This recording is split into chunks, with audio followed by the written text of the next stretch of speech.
Hey everyone, welcome to my channel. Today in this video, I will discuss with you procedure for becoming an agent.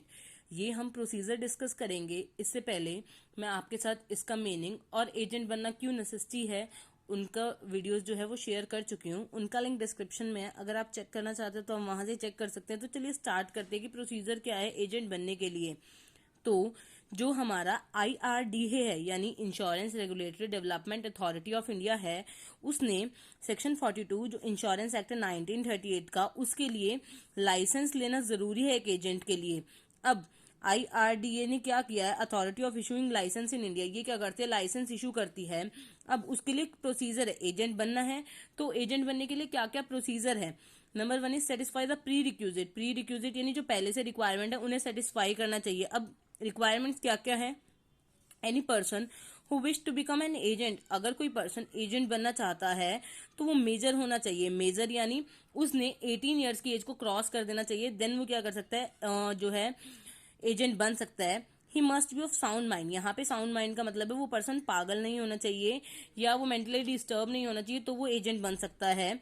और he should have pass the 12th और equivalent examination, यानी उसने 12th और अपनी यानी senior जो degree है वो करनी चाहिए। वेयर द पॉपुलेशन इज 5000 और मोर, यानी ऐसी जगह से करनी चाहिए जहां पे लेट जो पॉपुलेशन थी वो 5000 होनी चाहिए।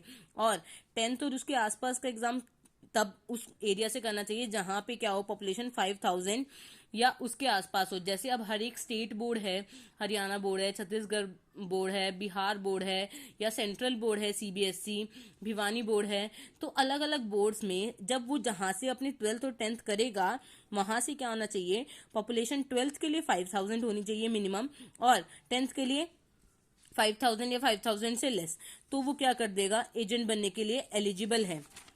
Next is he must not be found guilty of any criminal breach of trust, यानी उसके खिलाफ कोई भी क्रिमिनल केस नहीं होना चाहिए, फॉर्जरी का, मिस अप्रोप्रिएशन या उसने कोई भी ऑफेंस ना किया, ऑफेंस यानी कोई गलत काम ना किया हो, तब वो क्या है, एलिजिबल है एजेंट बनने के लिए।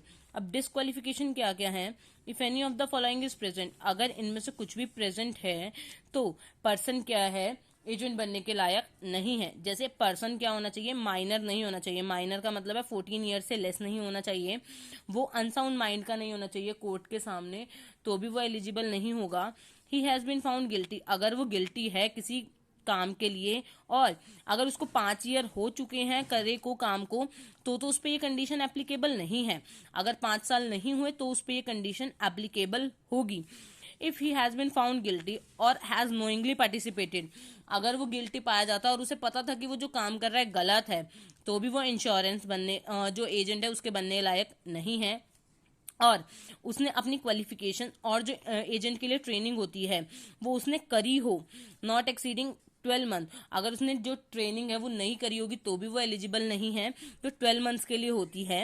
In case of a company और फर्म, अगर कंपनी और फर्म की बात करें, जो पार्टनर्स होते हैं कंपनीज में या जो हमारे अदर कलीग्स होते हैं, अगर उनमें से किसी के पास भी ऐसी क्वालिफिकेशंस या ऐसी डिस्क्वालिफिकेशंस पाई जाती हैं तो वो पर्सन भी क्या होगा, वो कंपनी भी फर्म भी एलिजिबल नहीं होगी। जैसे एक फर्म है ए फर्म, उसके अंदर 10 मेंबर्स है, 10 में से अगर कोई भी ऐसा मेंबर हुआ जिसने ये सारी चीजें उसकी हुई क्वालिफिकेशंस में, यानी उसकी क्वालिटीज में ये सारी चीजों में से कुछ भी पाया गया कि वो माइनर पाया गया या अनसाउंड माइंड का पाया गया या जनरली क्या पाया जाता है किसी पर्सन के खिलाफ क्रिमिनल केस है, तो वो क्या होगा, एजेंट बनने के लायक, वो फर्म ही एलिजिबल नहीं होगी। He violates the code of conduct, यानी वो क्या करेगा, कंडक्ट को वायलेट कर देगा, जो जो IRDA ने क्या दी है, रेगुलेशंस दी हैं। Next is submission of form, form को सबमिट करेगा। अब फॉर्म को सबमिट करने के टाइम से क्या क्या डॉक्यूमेंट्स देंगे, हाईएस्ट क्वालिफिकेशन जो कर रखी होगी उसका जो डॉक्यूमेंट है वो, एज का प्रूफ, आइडेंटिटी का प्रूफ जैसे हमारा आधार कार्ड, एड्रेस का प्रूफ, और उसके साथ उसे फीस देनी पड़ेगी 250। अब इसका रिमेनिंग पार्ट उसको मैं नेक्स्ट वीडियो में डिस्कस करूंगी, उसका लिंक मैं आपके डिस्क्रिप्शन बॉक्स में डाल दूंगी। अब अगर चेक करना चाहते हैं तो आप वहां से चेक कर सकते हैं। Stay tuned for more videos. Thank you for watching.